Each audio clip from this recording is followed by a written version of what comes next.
Let's say you're a general from classical antiquity and you want to build up an army of war elephants. Where do you go for the best ones? Maybe your first thought is the African savanna, because that's where the biggest elephants are.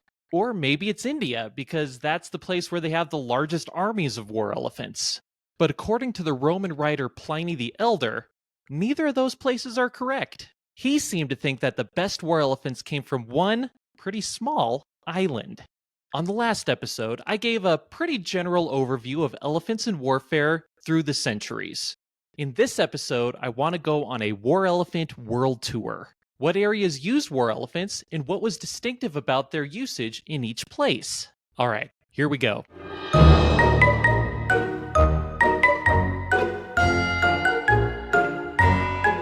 Now, on the last episode, I already talked quite a bit about India, so we'll leave them out of it.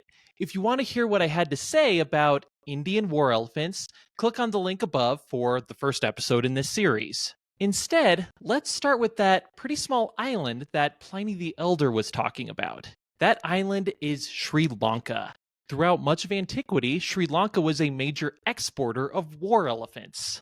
And as I mentioned, Pliny the Elder said that the Sri Lankan elephants were, quote, larger, fiercer, and better for war than his local elephants. Elephants were also heavily used in war throughout the different kingdoms of Southeast Asia. Maybe the coolest example are the ballista elephants of the Angkor civilization. These were elephants that were mounted with double-bowed ballistas.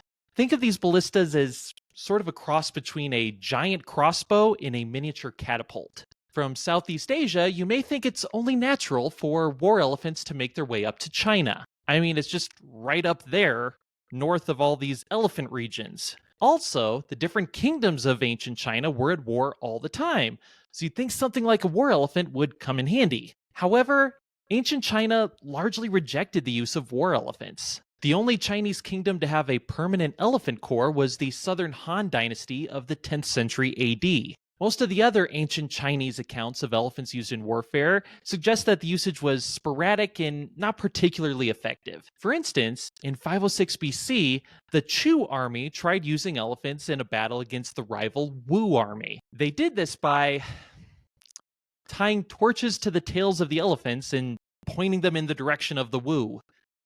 It didn't work. Now let's go back over India and west into Persia. Now, as I mentioned in the first episode, this is where Alexander the Great first encountered war elephants. And kids of my generation will all know that the Persian army is the one that had elite war elephants in Age of Empires.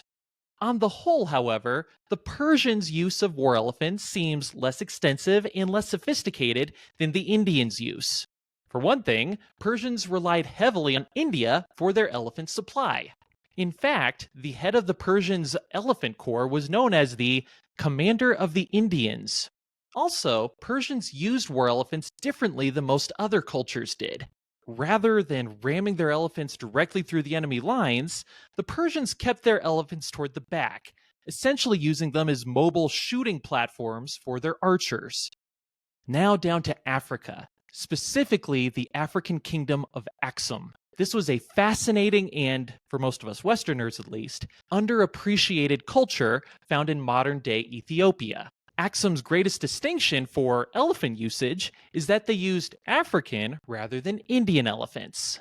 Now, on one level, this is common sense. I mean, Axum is literally in Africa, but it's still an accomplishment. African elephants are larger than Indian elephants, but they're also more temperamental and therefore harder to train. The fact that Axum was able to train them, therefore, is really impressive. Now on to Northern Africa. Unlike the Kingdom of Axum, the kingdoms of Northern Africa, particularly Egypt, Kush, Numidia, and Carthage, did not use the African savanna elephant. Instead, they used a now extinct subspecies called the North African elephant. This subspecies was noticeably smaller than their savanna cousins. Because of their relatively smaller size, there's some debate over whether these North African elephants were able to carry those turrets on their back. However, not every elephant in North Africa was from the North African subspecies. Hannibal Barca's own personal elephant was famously gigantic and was named the Syrian. It's therefore not a stretch to assume that Hannibal may have gotten that elephant from, well, Syria. in which case it was probably a, also now extinct, subspecies of the Indian elephant called the Syrian elephant. And now, as all roads do, our elephant world journey ends in Rome. Rome's use of elephants in war was far less extensive than the other civilizations I've just talked about. They seem to have gotten their start in elephant warfare by just taking the elephants from the civilizations that they conquered, for instance, from Carthage. Rome went on to use elephants effectively in wars against Macedonia and the peoples of modern Spain. They were so successful that the elephant warriors even got this amazing signum to show for it. By the time of Julius Caesar, however, elephants seem to have largely fallen out of favor with Roman militaries. Like I mentioned in my first video, Julius Caesar may have brought a war elephant with him during his conquest of Britain. But again, it was one elephant. That seems more like a status symbol than a serious weapon of war at that point. Alright, so I've painted some pretty broad strokes about the timeline of elephants in warfare and some of the different ways that they were used. Now it's time to get into the details. For instance, how do you find a war elephant in the first place? How do you take an elephant from the wild and turn it into an effective weapon of war? That happens to be exactly what we'll discuss on the next episode.